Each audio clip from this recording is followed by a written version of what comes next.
The progressives' pedagogical approach. At the beginning of the XX century, the traditional didactic system operating in schools was subjected to widespread criticism for authoritarianism and one-sided intellectualism. The most radical and consistent advocate of school renewal was the American philosopher John Dewey.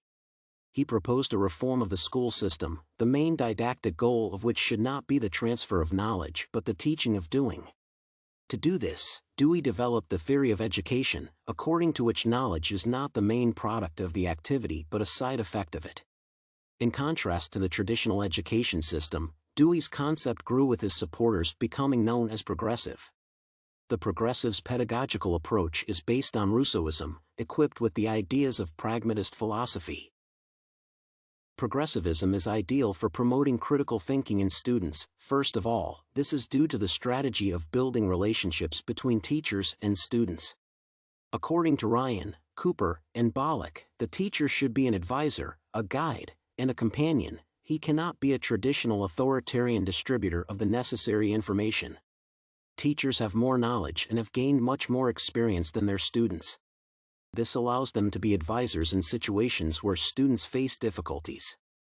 Teachers will learn together with the children to use the students' energy, find their immediate interests, and activate the initiative in their studies.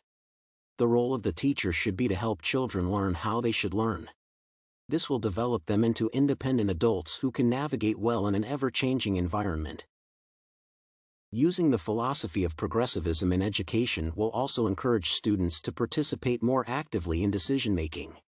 This is due to the strategy of working in the classroom, which should be focused more on solving real problems than on artificial methods of teaching any subject. Knowledge, the progressives proclaim, is acquired not by accepting information as some abstract substance, somehow transmitted from teacher to student, but rather as a tool for gaining experience. The point is not to reject traditional school subjects but to abandon the conventional method of passing on knowledge in a particular subject to the younger generation. Progressives base their approaches to teaching and curriculum design on questions of their relevance to students. In addition, the application of the philosophy of progressivism in the classroom eliminates the possibility of having students who are not involved in the discussion. This is due to creating a social atmosphere in the school, which should be democratic and encourage cooperation. At school, children are usually punished for talking or helping each other solve a problem. Traditional education places an excessive emphasis on competition, which is socially unhealthy and ineffective in education. Competition can occur if it serves the common good, but society and learning often progress in cooperation. The position of progressives is a natural product of the belief that school is a microcosm of society and that education is more about life itself than preparing for life. Schools, progressives say, are full of unnatural rivalry that should be replaced by healthy cooperation. Progressivism denies the authoritarianism of the teacher, the preference for textbooks and book teaching methods, and the cramming of information and factual material.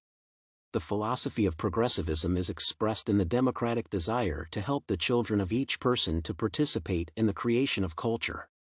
The core of the philosophy of progressivism in education is the idea of life as a continuously developing experience of human interaction with the environment.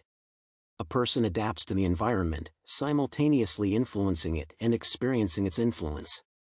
So, expertise is carried out in people's communication with the world and is impossible outside of interpersonal interaction. For human society to develop, this experience must be transmitted, for which it must be formulated. To express it in a way that will allow the other to appreciate the significance of this experience, it is necessary to find points of contact with the life of the student.